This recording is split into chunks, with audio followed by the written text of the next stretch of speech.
돈워리 수요 상담소 두 분 전문가 모시겠습니다. 안녕하세요. 안녕하세요. 안녕하세요. 매주 수요일 여러분의 사연을 깔끔하게 해결해주는 수사반장 김수영입니다. 반장님. 매주 수요일 여러분들의 가정경제 고민을 싹 다 해결해드리는 수요상담소장 정세윤입니다. 자, 오늘은 어떤 이야기를 나눠볼지 명절 이후에 만난 더욱 반가운 두 분과 함께 한번 이야기를 시작해 보도록 하겠습니다. 요즘 주위에 보면 혼자 사는 1인 가구가 정말 많아졌습니다. 최근 뉴스 보니까 국내 1인 가구가 전체 가구 수의 40%를 차지하고 있다고 하던데요. 진짜 많네요. 네, 물론 가족과 함께 살아도 재무관리가 필요하지만 1인 가구의 경우에는 오롯이 혼자서 모든 상황을 다 해결해야 하는 경우가 많기 때문에 더욱더 든든한 대비가 필요하죠. 네, 아마 지금 이 방송을 듣고 계신 동키 여러분 중에서도 1인 가구인 분들이 많으실 텐데요. 그래서 오늘은 1인 가구를 위한 재무 관리에 대해서 준비를 했으니까요. 귀 기울여서 잘 들어주세요. 네, 우리 작가도 잘 들어야겠네요. 1인 가구. 네. 자, 1인 가구를 위한 재무 관리 방법 하나씩 좀 짚어볼까요? 우선 우리는 누구나 언젠가는 은퇴를 하게 되는데요. 은퇴 후에 줄소득원이 끊겨서 그동안 주기적으로 발생했던 급여소득이나 사업소득이 사라지게 되었을 때를 대비하시는 게 무엇보다도 중요합니다. 은퇴 후에 연금을 받을 수 있도록 미리 준비하는 것이 가장 기본이라고 할 수 있는데요. 네. 최근 우리 국민들의 평균 수명이 계속 증가하는 만큼 은퇴 이후 시간이 더 길어지기 때문입니다. 연금 3층 탑이라고도 하죠. 국민연금, 퇴직연금, 개인연금을 합산한 예상 수령액이 내가 노후에 은퇴 후에 쓸 금액만큼 잘 확보가 되어 있는지 점검해 보실 필요가 있습니다. 지금이라도 해봐야 된다. 네. 네, 물론 개인마다 매달 쓰는 비용이 천차만별이기 때문에 은퇴 후 평균 필요 자금은 개인의 상황에 따라 다르게 계획을 하셔야 합니다. 국민연금연구원 조사 자료에 따르면 우리나라 부부 기준 매달 268만 원, 개인 기준으로는 165만 원의 노후 생활비가 필요하다고 조사가 됐는데요. 무엇보다 물가 상승을 고려해서 은퇴 후 필요한 생활비를 계획하시는 게 중요하겠죠. 국민연금연구원의 조사 자료 결과는 상당히 뭐랄까요, 평균적으로 사람들이 원하는 금액보다는 좀 낮게 책정된 것 같긴 하네요. 맞습니다. 그래서 최근에는 변동금리로 인한 보증형 연금보다는 내가 받을 연금액을 정확하게 확인할 수 있는 보증형 연금을 선호하시는 경향이 두드러지게 나타나고 있습니다. 미보증보다는 보증을 선호한다. 그렇죠. 필요한 내 연금액을 미리 계획해서 필요한 생활자금만큼 안정적으로 확보해 둘 수 있기 때문인데요. 네. 최근 또 높아진 금리의 영향으로 보증형 연금의 연금액 지급률이 높아서 많은 연금을 지급받기에 유리한 상품들이 있습니다. 그리고 개인적인 재무 상황에 따라 좀 변하실 수도 있으니까 그쵸. 주기적인 재무 점검이 필요합니다. 아무래도 노후 준비를 하는 데 있어서 확정적인 연금액을 계산할 수 있기 때문에 보증형 연금이라는 걸 좀 안정적이다라고 생각들을 하시는 것 같아요. 또 어떤 준비가 필요할까요? 네, 무엇보다 혼자일 때 아픈 경우를 대비해야겠죠. 혼자서 아프면 더 서럽잖아요. 맞아. 충분히 치료에 집중할 수 있도록 제대로 의료 보장을 받을 수 있는지 점검을 꼭 해두시는 게 중요하겠습니다. 그래서 기본적인 의료비를 해결할 수 있는 실손 의료보험이 당연히 필수고요. 요즘 실비 다 갖고 계시잖아요. 질병, 상해, 입원, 외래, 약제비까지 치료 목적의 의료비라면 보장을 받을 수 있기 때문인 거잖아요. 기본적으로 실손이 있다면 돈이 없어서 병원을 못 가는 일은 아마 드물겠죠. 실손은 전 국민의 70%가 가입되어 있을 정도로 많은 분들이 이미 가입한 보험 중 하나인데요. 최근에 판매되고 있는 4세대 실손은 50대 분들이더라도 2, 3만 원대면 유지하실 수 있고요. 그런 만큼 비용 면에서도 부담되지 않기 때문에 혹시라도 아직 가입 전인 동키분 계신다면 노년기 의료비 지출을 대비해서 지금이라도 준비해 두시길 권해드립니다. 다만 실손에 따라 일부 자기부담금이 포함되어 있어요. 네. 그래서 의료보험 혜택이 되지 않는 일부 선택치료나 비급여 항목이 또 있기 때문에 의료비 지출을 대비해서 의료비 예비자금까지 확보를 해두시면 좋겠죠. 예를 들어 표적항암 약물 치료나 양성자 치료, 세기조절 치료, 면역항암 치료 같은 신기술이 도입된 일부 치료의 경우에는 치료의 효과는 좋을 수 있지만 일부 의료보험에 해당되지 않는 치료법들도 있기 때문에 보험의 혜택을 받거나 또 의료용 예비자금을 미리 준비해 두시는 것도 좋을 것 같아요. 그렇군요. 실손, 일단은 가지고 계신 분들 중에서 금액이 조금 부담스럽다 하시는 분들은 기존 실손에서 최근 실손으로 전환하시는 것도 방법이 될 수 있을 것 같고, 실손이 없는 분들도 지금 최근에 나온 실손 같은 경우에는 방금 정세윤 전문가가 말씀하신 것처럼 비싸지 않기 때문에 때문에 가입을 지금이라도 해보시는 거를 좀 고려하는 게 좋다. 근데 저는 궁금한 게 실손이라는 게 젊고 건강하지 않으면 가입을 시켜주지 않을 수 있지 않을까. 그러니까 가입하는 게 까다롭지 않을까 싶어서 그게 좀 맞아요. 걱정이에요. 실손 가입이 어려운 것은 사실입니다. 약을 드시거나 치료 이력이 있더라도 최근에는 몇 가지 간단한 심사만 통과하면 유병자 실손 또는 간편 실손이라는 이름으로 실손 가입을 하실 수가 있어요. 뭐 나이 때문에 난 가입 못하겠지 또는 뭐 먹는 약 있어서 실손 가입 못하겠거니 생각하시거나 이렇게 혼자 고민하시지 마시고 돈키호테에 문의하시면 실손 가입을 하실 수 있는 방법을 저희가 찾아드립니다. 가입이 쉬운 건 아니지만 네. 그래도 방법이 다 있기 때문에 혼자 고민하지 마시고 전문가와 함께 하셔라라는 말씀을 드립니다. 일단은 실손이 가장 처음에 말씀을 주신 우리 건강을 지키는 1인 세대였나요? 1인 가정. 네. 일단 준비를 잘해야 된다라는 거 첫 번째가 실손이었어요. 다음엔 어떤 보험을 좀 준비해놔야 될까요? 네, 다음으로 확률이 높은 거는 발병률도 높고 치료 비용도 들고 또 치료 기간도 길어질 수 있는 질환. 즉 암, 뇌혈관, 심장질환에 대한 3대 진단금을 적절하게 잘 준비하는 게 중요합니다. 3대 진단금의 보장 범위가 중요하거든요. 네. 만약을 대비해서 어떤 암이든 보장받을 수 있는지 또 암 보장 범위가 넓은 상품을 이렇게 선택을 해야 됐거든요. 네. 최근엔 부위별로 암 진단금을 각각 수령할 수 있는 상품들이 출시되면서 최초 1회 암 진단금을 받는 것을 넘어서 여러 번 암 진단금을 받을 수도 있거든요. 이걸 꼼꼼하게 비교한 후 선택하시길 바랍니다. 네.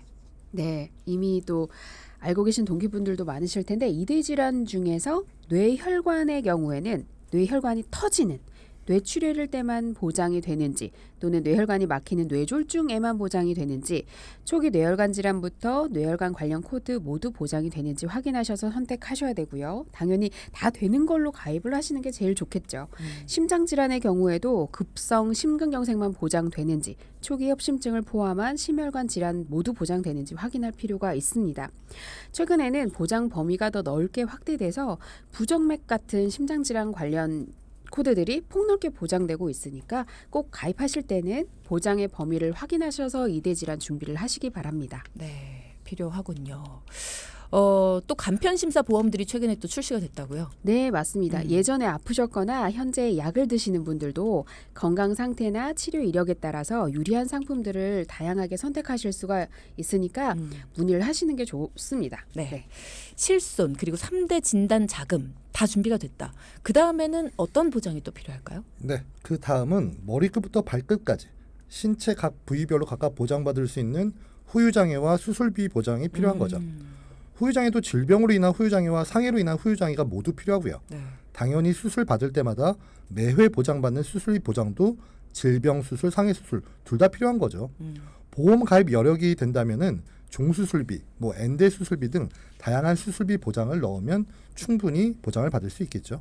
그러면 후유장애, 질병 후유장애, 상해 후유장애도 필요하고 수술비 보장, 뭐 매회 보장받는 수술비 보장인 질병 수술과 상해 수술에다가 뭐 종수술비, 엔대 질병 수술비 다양한 보장들을 쭉 가입을 해야 된다라고 하셨는데 주의할 점은 없습니까?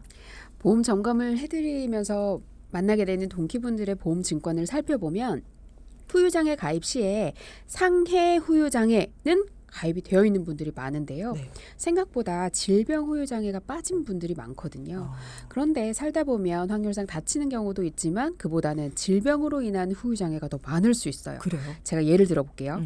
치매로 인한 뇌기능 장애부터 디스크라고 불리는 추간판 탈출증 또는 무릎 연골 닳아서 어머님들 인공관절 삽입술 하실 때 또는 우리 암 걸렸을 때도 위암, 췌장, 대장암 뭐 이런 암 치료를 통해서 신체 장기 일부를 절제했을 때도 질병 후유장애 진단금을 받을 수 있거든요. 장기 절제이기 때문에 상해 후유장애만 있는지 아니면 질병 후유장애도 가입되어 있는지 그리고 경미한 단계인 3%부터 다 보장을 받을 수 있는지도 확인하셔야 됩니다. 가끔 80% 이상 또는 뭐 고도 후유장애 시 이렇게 써져 있는 경우들도 있거든요. 네, 3%부터 돼야지 훨씬 더 폭넓은 보장을 받으실 수 있다라는 거 기억해 두시고요. 네. 네, 제가 덧붙여서 말씀드리면 수술비 보장은 이게 한 번만 주는 1회 한이라고 되어 있는지 아니면 매회라고 되어 있는지 꼭 확인해 보셔야 하는데요. 수술비도 한 번만 주는 게 있어요? 맞습니다. 예를 들어서 뭐 뇌혈관 허혈성 수술비 같은 경우에 그것도 이제 회당 나오는 건데 어떤 회사들은 1회한이라고 적혀 있는 경우들이 있거든요. 웬일이야? 처음 한 번만. 그러니까 당연히 매회 주는 수술 보장이 조금 더 유리한 거 맞죠. 그럼요. 종 수술비도 이게 1종에서 3종인지 아니면 1종에서 5종인지 아니면 1에서 8종인지 수술의 분류도 해당 보장의 범위가 넓게 설정되어 있어야지 유리하겠죠. 네. 그냥 딱 보기에는 1에서 3종보다 1에서 8종 이렇게 종이 더 넓을수록 더 유리한 것 같은데 그게 아니잖아요. 맞습니다. 1에서 8종하고 1에서 5종은 그 보험금을 지급하는 약관이 다르기 때문에 1호종으로 가입하시는 게 훨씬 더 유리합니다. 네. 더 좁은 게 유리한 겁니다. 그러니까 더 뭐랄까요? 숫자가 더 작은 게 유리한 겁니다. 1, 3종이 제일 유리하고 그다음 1호종, 그다음 1, 7종, 1, 8종 이렇게 뒤로 갈수록 더 뭔가 소비자한테는 조금 더 불리할 수 있다. 자, 살펴볼 부분이 많습니다. 지금까지는 1인 가구가 아닌 분들에게도 사실 필요한 내용이 아닐까라는 생각이 들어요. 1인 가구에게 필요한 보험이라고 말씀을 해주셨거든요. 그럼 1인 가구가 반드시 준비해야 될 보험은 어떤 게 있을까요? 1인 가구라면 아플 때 옆에서 병간호를 해줄 사람이 없을 수 있잖아요. 슬프다. 맞아요. 저도 이런 게 것 같았어요. 계속 노처녀일 때. 결혼해서 다행히. 죄송합니다. 그래서 네. 간병보험을 문의하시는 분들이 최근 많이 늘어나고 있거든요. 1인 가구가 아니더라도 배우자가 업무를 해야 하거나 또는 고령으로 간병이 어려운 경우에도 간병 보장이 필요할 수 있는데요. 맞아요. 네, 상담해 보면 그 어떤 분도 내 자녀에게 간병을 맡기겠다고 하시는 분들이 한 분도 안 계시거든요. 그게 바로 현실입니다. 그래서 간병 보장을 준비하는 분들이 많아지고 있는 추세예요. 1인 가구라면 뭐 더 필요하겠죠. 맞아요. 1인 가구의 경우 간병보험을 반드시 준비하셔라라는 이야기 굉장히 공감이 가고요. 사실 요즘에는 20대 젊은이부터 7, 80대 노인분들까지 1인 가구의 연령대도 굉장히 다양합니다. 연령대별로 필요한 보장도 다를 것 같다는 생각이 들어요. 네, 맞습니다. 1인 가구의 연령대별 필요 보장이 좀 다를 수 있어요. 먼저 젊은 세대의 1인 가구라면 앞으로 할 수도 있는 이 결혼자금 목돈이라든지 투자자금, 목적자금 등으로 모으는 단기자금 저축부터 중기저축으로 주택 마련 비용과 비상예비비 모으시는 주머니가 필요하고요. 네. 장기저축으로는 앞으로 노후자금을 젊을 때부터 소액으로 쌓기 시작하면 세로형 저축이 아닌 가로형 저축으로 효율적으로 노후 자금을 구성하는 이런 3단계 플랜이 필요합니다. 보장성 보험도 젊다고 나중에 해야 되겠다 하시지 마시고 젊을수록 보험료도 저렴하기 때문에 효율적으로 가입을 할 수 있는 시기입니다. 우선순위대로 기본적인 필수 보장을 꼼꼼하게 준비하시는 게 좋겠습니다. 그리고 연세가 좀 드셨을 때 50대 이후 1인 가구라면 간병보험, 치매보험, 후유장애 그리고 최근 출시되고 있는 부위별 암진단금 여러 번 받을 수 있는 암치료비라든지 새로 개발되는 항암 치료 방법들을 특약별로 각각 보장받으실 수 있는 암치료비나 이대 질병 치료비도 노년기에 필요할 수 있기 때문에 보장 범위 넓게 구성을 하시면 됩니다.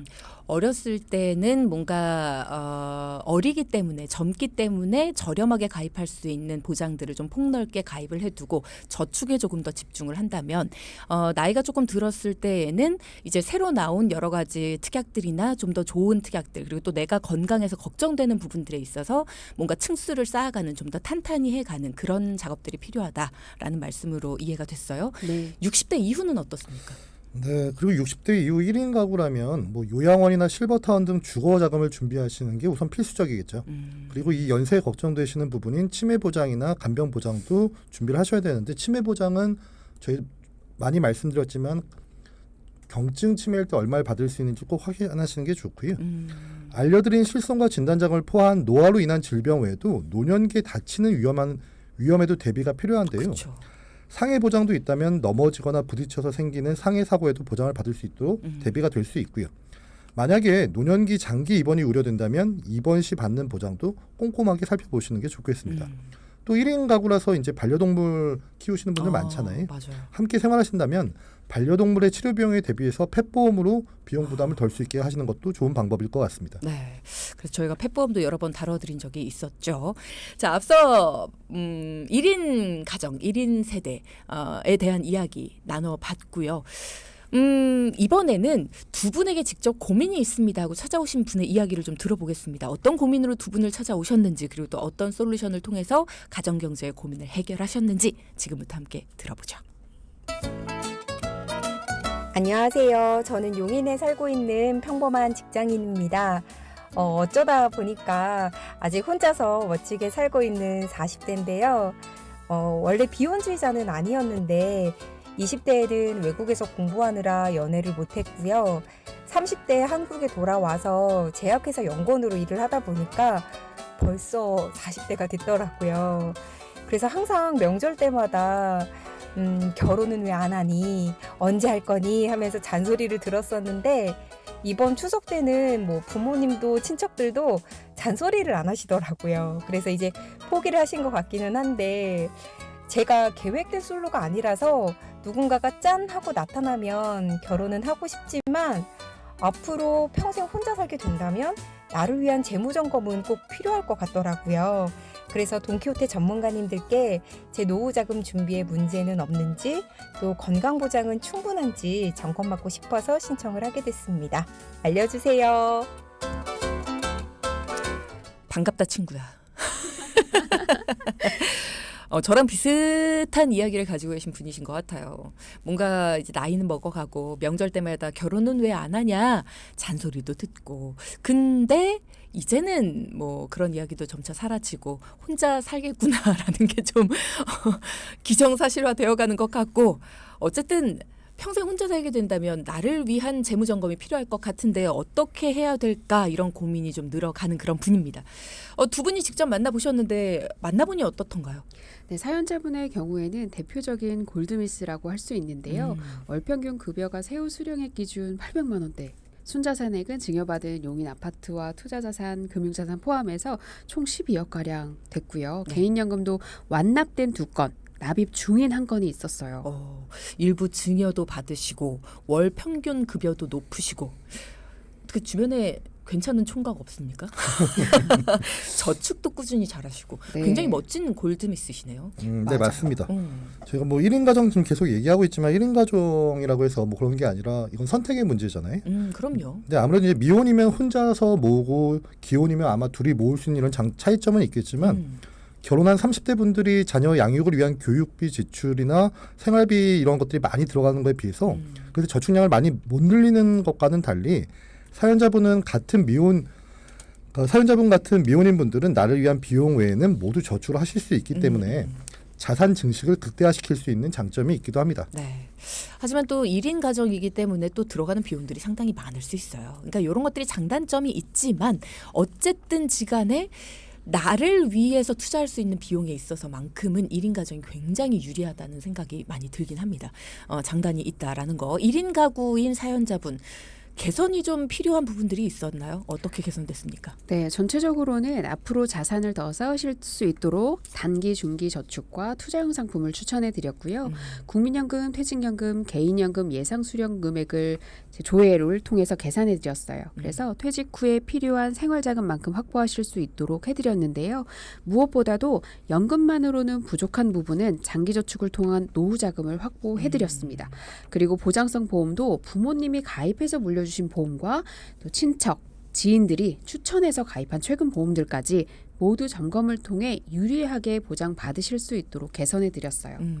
개선을 좀 해드렸다라는 거 보니까 보험에서 살짝 문제가 있었던 것 같은데 어떤 상황이었는지 좀 살펴주실까요?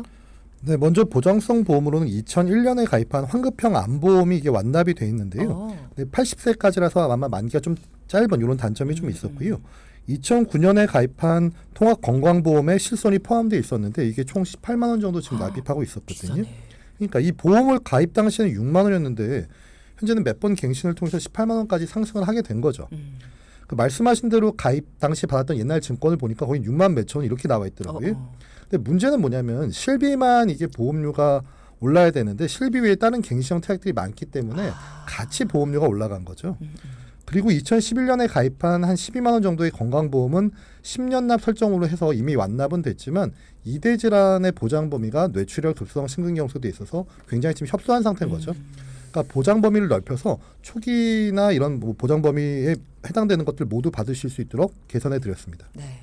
그러니까 이미 완납되어 있는 보험들 완납이 됐다라는 거는 우리가 돈을 다 냈으니까 뭐 20년 납 100세 만기 만약에 이렇다면 20년 납부를 이미 끝낸 거예요. 그럼 100세까지 보장만 받으면 되는 이런 게 굉장히 좋은 거죠. 완납을 했으니까. 근데 완납을 한 상품들 중에서 보장 범위가 적은 것들이 있었던 거예요. 좁았던 것들이. 그러면은 보장 범위가 좁다라는 건 이것만 가지고 가기에는 불안한 마음이 좀 있다는 거잖아요.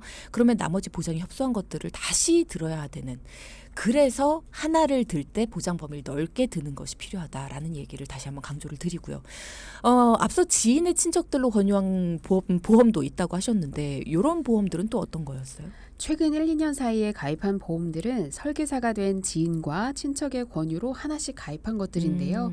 지인에게서는 총 3건, 그중에 상해보험 3만 원, 운전자 5만 원, 주택화재 보험 2만 원 이렇게 납입 중이었고요. 네. 먼 친척에게서 가입한 유니버설 종신보험 11만 원, 변액 종신보험 12만 원 해서 매월 총 51만 원을 납부 중이었습니다. 완납된 보험이 2건이나 있는데도 네. 현재 납부 중인 보험료가 꽤 높아요. 보험료를 좀 줄여주셨을 것 같은데 맞나요? 네, 맞습니다. 그러니까 저희 항상 말씀드리지만 보험은 최소의 보험료로 최대의 효율을 내는 거잖아요. 맞아요. 보장을 받는 건 중요하지만 굳이 보험료를 많이 지출하는 건 바람직하지 못하죠. 꼭 필요한 보장은 저렴한 비용으로 확보를 하되 불필요한 보장이나 동일한 보장을 이걸 비싸게 지출할 필요는 없겠죠. 네. 자, 그럼 어떻게 리모델링, 어떻게 정리정돈이 됐는지 살펴주시죠. 최근 1, 2년 이내에 가입한 보험부터 설명드리면요. 보험 설계사가 된 지인에게 가입한 3건은 동일 보장 대비 좀 비쌉니다. 그래서 동일 조건으로 설계해도 합리적인 보험으로 추천해드렸어요. 주택화재 보험은 7,000원, 운전자 보험 10,000원, 그리고 상해보험으로 되어 있던 보장은 굳이 비싸게 따로 상해보험이라는 이름으로 구성할 필요가 없기 때문에 건강차 할인을 받을 수 있는 무해지 건강보험 안에 상해담보들을 넣어드렸어요. 그리고 저축으로 알고 가입한 유니버설 종신보험과 변액 종신보험은 납입기간이 20년 납, 30년 납으로 너무 납입기간이 길었고요. 사망보장이 현재 필요한 상황이 아니시잖아요. 1인 가구이기 때문에. 그래서 납입원금을 다 돌려받으실 수 없는 시점이지만 앞으로 내야 할 보험료를 계산해 봤을 때 지금이라도 정리해서 저축 목적의 저축 상품으로 쌓는 것이 훨씬 더 적립금을 높일 수 있는 유리한 방법입니다. 일단은 목적을 잘못 알고 가입을 하셨기 때문에 이 부분은 충분히 설명을 드리고 다시 실수하지 않으시도록 그 부분은 정리를 해주셨고요. 앞서 사연자분의 실손의 경우에 실손 자체가 갱신되기도 하지만 실손 외에 갱신형 특약들도 있어서 보험료 상승에 더 영향을 줬다고 하셨잖아요. 이 부분도 만져주셨을 것 같은데요. 네, 맞습니다. 보통 이렇게 문의를 하시는 분들이 많은데 내 실손 보험료가 이렇게 올랐어요 하시는 것 중에 실손이 많은 부분을 차지하고 있지만 나머지 특약들도 갱신형인 부분이 있었어요. 그래서 하나씩 개선해드리면 2009년에 가입했던 종합보험 안에 실손은 4세대 실손으로 전환을 했더니 2만 원대로 변경이 됐습니다. 남은 특약 중에 비갱신형 특약을 남기고 갱신형 특약과 그 안에 들어있던 적립보험료는 최소화해서 보험료를 전체적으로 줄여드렸습니다. 비갱신형 건강보험이 가입되어 있는 보험이 있었지만 보장의 범위가 협소해서 초기 단계 보장이 누락되어 있는 아쉬움을 최근 판매되는 건강보험으로 보완을 해드렸는데요. 뇌혈관 심장질환 특약과 암 주요치료비, 암 치료지원금을 포함해서 항암 특약들인 뭐 표적 항암 약물 치료, 양성자 세기 조절 이런 항암 치료들을 모두 빠짐없이 넣어서 새로운 건강보험이 5만 원으로 가입되었습니다. 그래서 상담 전에는 월 51만 원을 납부 중이었던 보험료를 개선 후에 11만 원으로 줄여드렸어요. 앞서 두 분이 1인 가정에 필요한 보험들을 쭉 정리해 주실 때도 마찬가지고 지금 정리정돈을 이렇게 했습니다라고 정리를 해 주실 때도 마찬가지고 들으면서는 야 저렇게 보장을 넓혔고 저렇게 가입을 시켰으면은 금액이 꽤 크겠는데? 라고 생각하시는 분들이 많으셨겠지만 그렇지 않다는 겁니다. 51만 원을 내고 있었는데 이렇게 폭넓게 가입을 했지만 11만 원이면 다 된다라는 거예요. 그러니까 40만 원 가까이 기존보다 줄어들었고요. 우리가 정말 필요한 것들 그리고 또 우리의 건강을 위해서 이건 챙겨야 됩니다라고 강조하는 것들 전문가님들이 이건 꼭 가지고 계셔야 돼요라고 하는 것들을 가장 폭넓은 걸로 가지고 계셔도 이 정도 금액이면 된다는 겁니다. 만약에 이 이상을 우리가 갖고 있다면 그건 너무 과하게 갖고 있는 경우도 있고요. 물론 나이나 건강 상태에 따라서 금액이 더 올라간 걸 수도 있지만 내가 만약에 보험료가 좀 부담된다라고 한다면 그 부분은 분명 어딘가가 좀 과할 수 있다. 라는 생각을 갖고 계셔야 돼요. 그래서 그 부분을 좀 조절하는 게 필요하다라는 거 꼭 알아두셔야 됩니다. 저축 플랜도 좀 꼼꼼히 봐드렸겠죠? 네, 우선 연금의 확보를 위해서 장기 저축으로 개인 연금에 매월 30만 원씩 10년씩 납입을 해서 60세부터 매년 350만 원씩 수령할 수 있도록 했고요. 목돈 마련용 중기 저축은 1억 만들기 플랜으로 매월 65만 원씩 10년간 저축해서 완납 후에 이걸 쓸 수 있는 이런 플랜을 만들어 드렸거든요. 단기 저축은 비상 예비비와 단기 목적 자금의 목적으로 월납과 일시납 이 두 가지 플랜으로 비과세 혜택과 이런 부분들까지 다 도와드렸습니다. 네. 자, 오늘의 포인트 짚어볼게요. 첫째. 은퇴 후 혼자여도 함께여도 노후는 아름다워야 합니다. 국민연금, 퇴직연금으로 부족하다면 지금이라도 당장 개인연금을 준비하세요. 소액으로 저축해도 일찍 시작할수록 길게 저축할수록 편안한 노후를 계획할 수 있습니다. 둘째. 혼자여도 둘이어도 아프면 병원비는 당연히 필요합니다. 어떤 상황에도 의료비 공백이 없도록 제대로 보험을 가입합시다. 세상 모든 일에는 시작과 끝이 있다고 합니다. 뭐 당연한 얘기겠죠. 다만 우리가 간구하는 거는 시작과 끝도 중요하지만 그 과정도 무척이나 중요하다는 점이겠죠. 보험은 우리의 시작과 끝, 그 중간 과정에서 우리를 보호해주는 최소한의 울타리입니다. 현명하게 보험을 가입하고 유지하셔서 그 과정을 충실하게 지켜나가시길 바랍니다. 시작과 끝이 똑같다는 의미의 시종일관이라는 사자성어가 있습니다. 지금 청취해주시는 우리 동키 여러분도 시종일관 행복하시길 바랍니다. 네. 오늘도 수고 많이 하셨고요. 두 분 감사합니다. 감사합니다.